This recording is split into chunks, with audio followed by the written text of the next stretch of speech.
30,000 रुपए की प्राइसिंग की रेस में कौन सा स्मार्टफोन ज्यादा बेटर है? Realme GT 70 लिया जाए या Moto H60 Pro लिया जाए? दोनों ही 30,000 रुपए के अराउंड आते हैं और दोनों में काफी सारी सिमिलैरिटीज भी मिलती है, बट ओवरऑल कौन ज्यादा बेटर वैल्यू फॉर मनी निकल के आता है, आज की वीडियो में पूरा तरीके से आपको क्लियर करने वाले हैं। जैसे क्लियर कर देते हैं प्राइसिंग, जहां पे Realme की जो 8 और 256GB का वेरिएंट है अराउंड 35,000 आता है, बट Moto का 8 और 256GB वाला वेरिएंट आता है 30,000 रुपए का।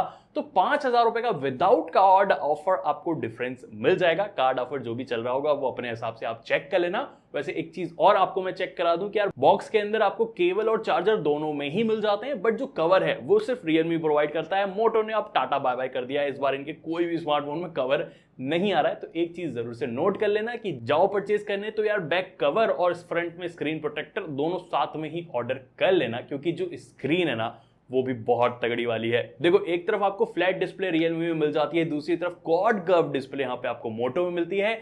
हालांकि Moto का जो क्वाड कर्व है थोड़े से ज्यादा कर्व्स के साथ यहाँ पे आता है, इसलिए अगर आप बेजल्स वगैरह भी देखोगे तो Moto में थोड़े थिनर साइड में ज्यादा फील होते हैं। वैसे आपको कौन सी ज्यादा पसंद है, फ्लैट डिस्प्ले या क्वाड कर्व डिस्प्ले, वो आप मुझे कमेंट करके बता देना। बट इतना तो जरूर से क्लियर है कि दोनों में 1.5 के रेजोल्यूशन वाली डिस्प्ले है। Realme की हालांकि थोड़ी सी बड़ी डिस्प्ले आती है, लेकिन दोनों में 4K HDR कंटेंट आप YouTube के अंदर स्ट्रीम कर सकते हो। अच्छी क्वालिटी दोनों में निकल के आती है। कंटेंट 4K में अगर आप वॉच करने जाओगे, दोनों में शार्पनेस अच्छी मिल जाती है, कलर्स की ट्यूनिंग अच्छी है। Moto में थोड़ी सी वाइब्रेंट साइड में मिलती है। वैसे अगर चाहो तो यार डिस्प्ले सेटिंग में जाके थोड़ा कम कर लेना, बट दोनों की डिस्प्ले क्वालिटी, डीपर ब्लैक्स वगैरह बहुत तगड़े निकल के आते हैं, तो ये अच्छी चीज है। हालांकि एक अच्छी चीज यार Realme ने करी है कि यार Netflix के अंदर भी इसमें HDR का सपोर्ट विद डॉल्बी विजन के साथ यहाँ पे मिलता है, जहां पे Moto में Netflix में HDR नहीं दिया है। ये देते ना तो थोड़ा और प्लस पॉइंट में आ जाते, मतलब OTT एप्लीकेशन में ज्यादा हायर क्वालिटी Realme के अंदर आप स्ट्रीम कर सकते हो। तो अगर हम आउटडोर विजिबिलिटी देखें, यहाँ पे मोटो है, इसको कर देते हैं 100% पे, और यहाँ पे रियलमी है, इसको भी कर देते हैं 100% पे। तो देखोगे यहाँ पे दोनों ही वैसे ब्राइट काफ़ी ज़्यादा है, बट मोटो थोड़ा सा ज़्यादा ब्राइटर यहाँ पे फील हो रहा है। धूप वगैरह में एक्स्ट्रा ब्राइटनेस यहाँ पे मोटो ने ज़्यादा बेटर लगाई है। वैसे दोनों में इन डिस्प्ले फिंगरप्रिंट स्कैनर है, क्विकली अनलॉक हो जाता है। कोई आपको समस्या फिंगरप्रिंट स्कैनिंग में तो बिल्कुल नहीं आएगी, जिस तरीके से बिल्कुल आपको डिवाइस के प्रोटेक्शन में भी समस्या नहीं आएगी। भाई दोनों में IP68 और IP69 की वाटर रेजिस्टेंट वाली रेटिंग मिल जाती है, तो पानी के अंदर नहला दो भाई, कोई दिक्कत नहीं है। हालांकि अगर दिक्कत आ गई तो कोई भी वारंटी आपको नहीं देगा, तो जानबूझ करके मत गिराइएगा। लेकिन हाँ, फ्रंट डिस्प्ले प्रोटेक्शन जो है Moto में आपको गोरिल्ला ग्लास 7i की मिलती है। Realme ने कुछ खास स्पेसिफाई नहीं किया है, कुछ सूत्रों से पता चला है ये आर्मर शेल ग्लास टाइप की यहाँ पे प्रोटेक्शन यूज करी है। तो टेम्पर्ड वगैरह जरूर से लगा लीजिएगा, क्योंकि प्रोटेक्शन इज ऑलवेज बेटर। तो ठीक है, लगा लें। लेकिन जहां पे बात आती है बिल्ड और डिजाइन की, अब बैक से दिखने में आपको कौन सा ज्यादा अच्छा लग रहा है ये तो आप अपने हिसाब से डिसाइड कर लेना, बट इतना तो मैं जरूर से कह सकता हूं, दोनों में आपको वीगन लेदर वाला वेरिएंट मिल जाएगा। अब Realme में प्लास्टिक वाला अदर वेरिएंट भी आता है, जहां पे Moto में सिर्फ वीगन लेदर ही आपको मिलेगा। तो अपने पसंद अनुसार आप जाके पिक कर लेना। वैसे दोनों में वीगन लेदर है, बट टच करने में, फील करने में काफी अलग फील आती है। मतलब इतना मैं कहूंगा, Moto का जो वीगन लेदर है थोड़ी ज्यादा वीगन ही, मतलब लेदरी फील यहाँ पे देता है, टच करने में थोड़ा ज्यादा प्रीमियम फील कराता है।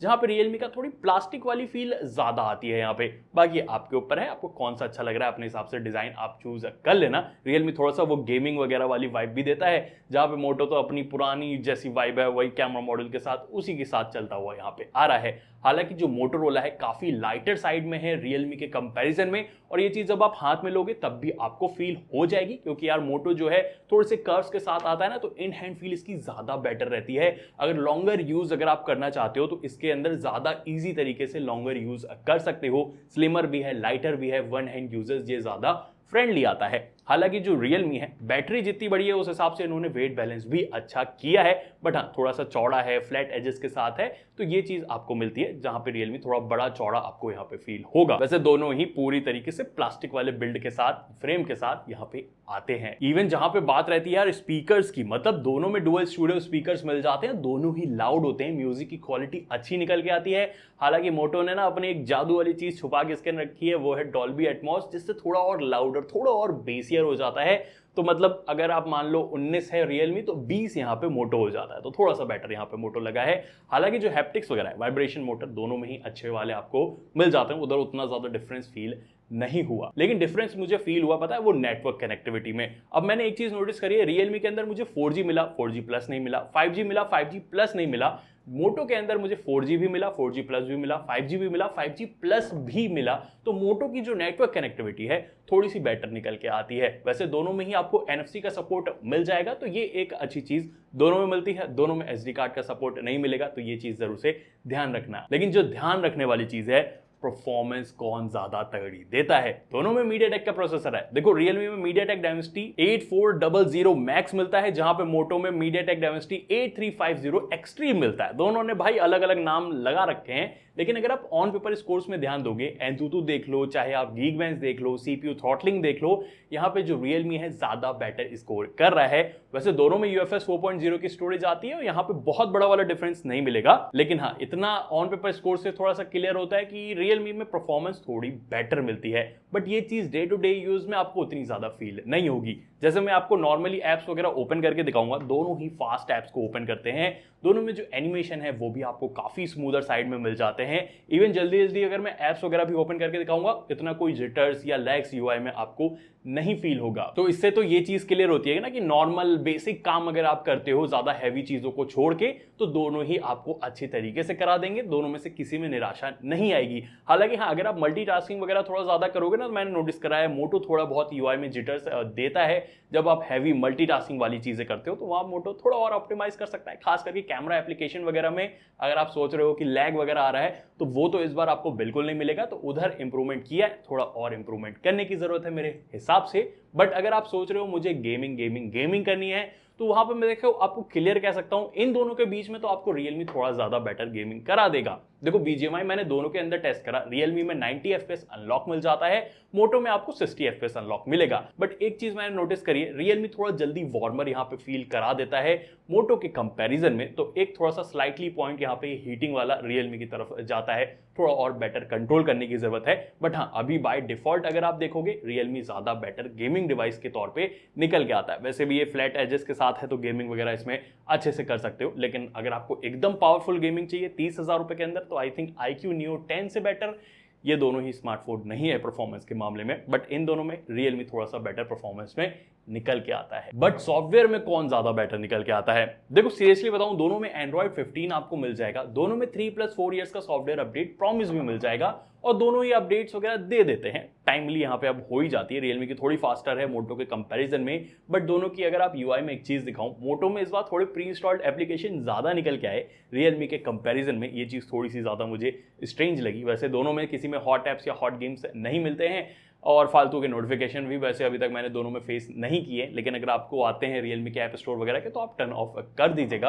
बट UI लुक वाइज देखो, आपको किसका नोटिफिकेशन पैनल ज्यादा अच्छा लग रहा है, ये आप कमेंट करके बता देना। दोनों में एनिमेशन अच्छे हैं, दोनों के जो UI है काफी मॉडर्न वाली यहाँ पे आपको फील देती है। इवन जो सेटिंग्स वगैरह में कस्टमाइजेशन है, चाहे वो लॉक स्क्रीन वगैरह वाली हो, रियलमी में थोड़ी ज्यादा बेटर मुझे लगी है। वहाँ पे क्लॉक वगैरह के स्टाइल हो गया या डेप्थ इफेक्ट हो गया, ज्यादा बेटर मिलते हैं मोटो के कंपेरिजन में। वैसे मोटो में हो गया या रियलमी भी हो गया, दोनों में एप्स वगैरह के आइकन्स वगैरह को चेंज करने का ऑप्शन है। ऑलवेज ऑन डिस्प्ले का आपको रियलमी में थोड़ा बेटर ऑप्शन मिल जाएगा, कलर्स वगैरह को चेंज करने का थोड़ा ऑप्शन मिल जाएगा। तो ये कस्टमाइजेशन दोनों में ही आपको काफी सही मिलती है। वैसे काफी सारे लोगों का डाउट रहता है ना ऐप लॉक को लेके, तो इस बार दोनों में ही आपको ऐप लॉक मिल जाएगा। मोटो में भी है, रियलमी में भी है, इवन जो डुअल ऐप है वो भी दोनों में ही आपको मिल जाते हैं। तो आपको ऐसा फील नहीं होगा कि यार मोटो में कोई मिसिंग फीचर है। दोनों में सारी तरीके से सारे फीचर मिलते हैं। मोटो के ये जो हैं इनके पसंदीदा वाले चीजें, ये भी आपको मोटो में मिल जाएगी। हालांकि यहाँ पे इस टाइम पे काफी सारे लोगों का कंफ्यूजन रहता है, कॉल रिकॉर्डिंग चुपके से किस में कर सकते हैं, तो रियलमी में ही कर सकते हैं चुपके से, मोटो में आप चुपके से नहीं कर सकते। लेकिन जहां पे AI वाली फीचर्स की बात आती है, दोनों ने AI वगैरह को काफी ज्यादा यहाँ पे ठूस के दिया है। मतलब देखो, बेसिक आपको जो सर्कल टू सर्च है दोनों में ही मिल जाएगा। दोनों में गैलरी वगैरह में जो एडिटिंग वाले फीचर हैं आपको मिल जाएंगे। हालांकि मैं मानता हूं रियलमी में थोड़े बेटर हैं, क्योंकि मोटो यार गूगल फोटोज को यूज करता है, तो उसमें फ्री वाली चीजें उतनी खास नहीं मिलती है। रियलमी इस मामले में थोड़ा बेटर वर्क करता है। लेकिन हाँ, AI स्टूडियो रियलमी में मिलता है, उसी तरीके से मोटो में आपको स्केच टू इमेज वगैरह का ऑप्शन मिल जाएगा। इस बार मोटो ने काफी सारे AI फीचर अलग से भी डाले हैं, रियलमी में भी काफी सारे आपको AI फीचर मिल जाएंगे। दोनों में से ऐसा किसी में कमी नहीं लगेगी।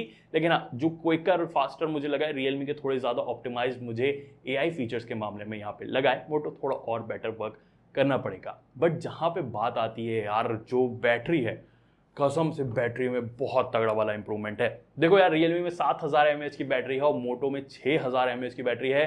बिलीव नहीं करोगे, मोटो और Realme में बहुत बड़ा वाला बैटरी डिफरेंस नहीं है, 1 से आधी घंटे के अराउंड का ही आपको बस मिलेगा। दोनों ही 2 दिन का बैटरी बैकअप बहुत आराम से दे देते हैं। बट हाँ, जो चार्जिंग है मोटो में 90 वॉट की मिलती है, 120 वॉट की Realme में मिलती है, तो Realme फास्टर चार्ज कर देता है। वैसे मोटो जो है आपको 15 वॉट की वायरलेस चार्जिंग का भी सपोर्ट देता है, तो ये एक थोड़ा सा प्रीमियम वाले फीचर में आ जाता है। बाकी आपके ऊपर है, प्रीमियम लगता है तो ठीक, नहीं लगता है तो भी ठीक, क्योंकि यार नीचे जाके लाइक और सब्सक्राइब वाला बटन नहीं दबाया तो यार वो भी जरूर से एक बार दबा ही देना। लेकिन इन दी एंड जहां पे हम बात करते हैं कैमरास किसके तगड़े निकल के आते हैं, देखो स्पेसिफिकेशन वाइज Realme में 50 मेगापिक्सल का मेन सेंसर है, 8 मेगापिक्सल का आपको अल्ट्रा वाइड है। एंड जहां मोटो की बात रही, 50 मेगापिक्सल का मेन सेंसर है, 50 मेगापिक्सल का अल्ट्रा वाइड एंड 10 मेगापिक्सल का 3x टेलीफोटो कैमरा भी है। स्पेसिफिकेशन मोटो बेटर दे रहा है। वैसे यार सेल्फी कैमरा 50 मेगापिक्सल का मोटो में, 32 मेगापिक्सल का Realme में मिलता है। बट जहां पे फोटोज वगैरह की बात रही, देखो अल्ट्रा वाइड अगर आप इमेजेस को चेकआउट करोगे तो यहाँ पे क्लियरली नोटिस होगा जो डिटेल्स हैं मोटो में ज्यादा बेटर है। कलर्स वगैरह भी इवन मोटो थोड़े बेटर तरीके से यहाँ पे हैंडल कर लेता है और यहाँ पे इतना क्लियर होता है। अल्ट्रा वाइड के मामले में मोटो ने यहाँ पे बेटर वर्क करा है, Realme को और बेटर वर्क करना चाहिए था। इवन यहाँ पे आपको मैं सेल्फी कैमरा की इमेजेस दिखाता हूँ, चेकआउट करो, यहाँ पे क्लियरली नोटिस कर पाओगे मोटो में जो डिटेल्स है ज्यादा बेटर निकल के आती है। एज डिटेक्शन पोर्ट्रेट मोड का मोटो में ज्यादा बेटर है। इवन HDR देखोगे तो वो दोनों में ऑलमोस्ट सिमिलर सा ही मिल जाएगा।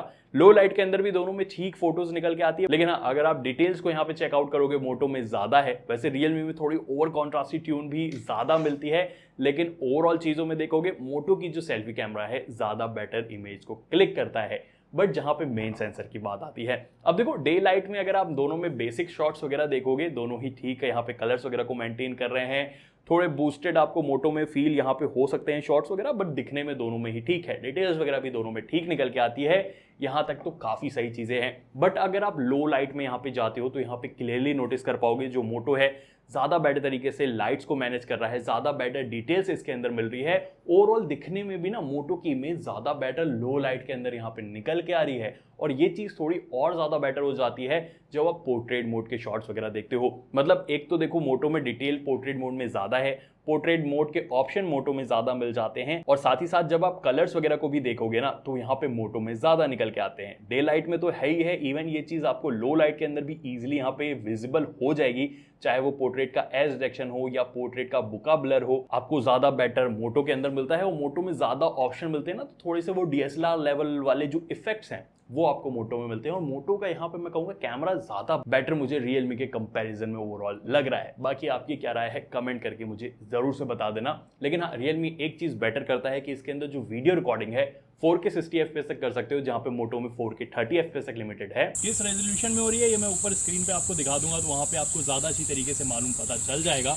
बट हाँ, अभी यहाँ पे ऑडियो क्वालिटी देखो तो किस तरीके से आ रही है आपको यहाँ पे पता चलेगा। बैक में गुरगुर गुरगुर गुरगुर इंसेक्ट की आवाज़ ही क्या आपको सुनाई दे रही है या मेरी क्लैरिटी ज़्यादा आ रही है, ज़रूर से कमेंट सेक्शन में बताना। एंड स्टेबिलिटी किस में ज़्यादा अच्छी लग रही है ये यार आप मुझे बताओ, क्योंकि हम थोड़ा सा चल के एक्स्ट्रा फास्ट दौड़ के भी देख लेते हैं कि कौन ज़्यादा स्टेबल है यहाँ पे, इसमें आपको कौन सा अच्छा लग रहा है। बट सबसे पहले देखो बैकग्राउंड में क्या कोई मैनेज कर पा रहा है या कोई मैनेज नहीं कर पा रहा है सन को, तो ये भी आप कमेंट करके बता देना। अब यहाँ पे तो एक चीज क्लियर है कि हाँ Realme थोड़ी बेटर डिटेल्स में वीडियोस वगैरह को निकाल लेता है, बट स्टेबिलिटी वाइज मुझे मोटो थोड़ा सा ज्यादा बेटर लगा है। बाकी आपको ऑडियो क्वालिटी किसकी अच्छी लगी वो आप कमेंट करके बता देना। वैसे मोटो में एक बेटर चीज ये है ना कि इनका जो अल्ट्रा वाइड कैमरा है उससे भी आप 4K 30 FPS में वीडियो रिकॉर्ड कर सकते हो, उसमें ज्यादा अच्छी क्वालिटी में निकल के आती है।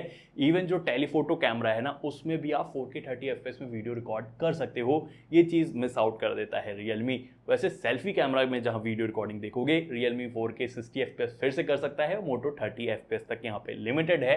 कौन ज्यादा अच्छी तरीके से वीडियो को 4K के अंदर रिकॉर्ड कर पा रहा है जरूर से कमेंट में बताना। ऑडियो क्वालिटी यहाँ पे मेन चीज है कि इसमें ज्यादा अच्छी लग रही है। स्टेबिलिटी भी यार एक बार टेस्ट कर लेते हैं, सेल्फी कैमरा में कैसी स्टेबिलिटी आपको यहाँ पे मिल जाती है और कलर एडजस्टमेंट किसमें ज्यादा बेटर मिल जाता है अगर बैकग्राउंड में हम HDR लाइटिंग वगैरह को देख। बट यहाँ पे भी आप क्लियर कट चेकआउट कर सकते हो, स्टेबिलिटी वाइज यहाँ पे मोटो थोड़ा बेटर वर्क कर रहा है। हालांकि यार कलर एडजस्टमेंट वगैरह यहाँ पे Realme ने भी अच्छे से करके रखा है, तो उतने ज्यादा दिक्कत नहीं है। बट हाँ, हायर क्वालिटी यहाँ पे मोटो भी अनलॉक कर सकता था, आई डोंट नो क्यों उन्होंने नहीं करी। 4K 30 FPS तक उन्होंने लिमिटेड छोड़ रखा है, क्योंकि 4K 60 FPS ये जो चिप है वो केपेबल है करने के लिए। ये हमने ओप्पो रेनो 13 वगैरह में भी देखा है, सिमिलर ही चीज यहाँ पे वहाँ पे भी यूज करी गई है। But I don't know why ऐसा क्यों किया है, आपको कुछ पता है, खबर है तो कमेंट करके बता दो यार, मुझे भी पता चल जाएगा क्योंकि मुझे तो पता नहीं यार।